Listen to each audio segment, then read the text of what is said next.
Alright, Shriky Repairs back at it again.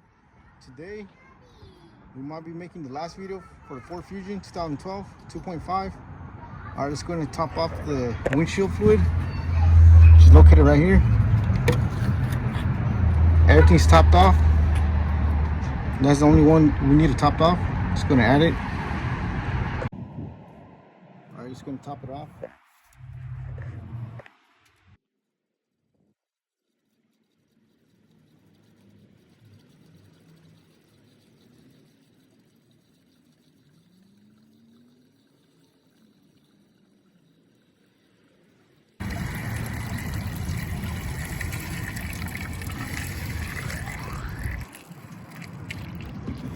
All right, as you can see, that's really low.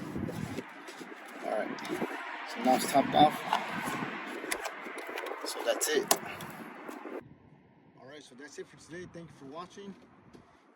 If you found this video helpful, please don't forget to like, share, and subscribe if you haven't already. Thank you for watching, and I'll catch you in the next one.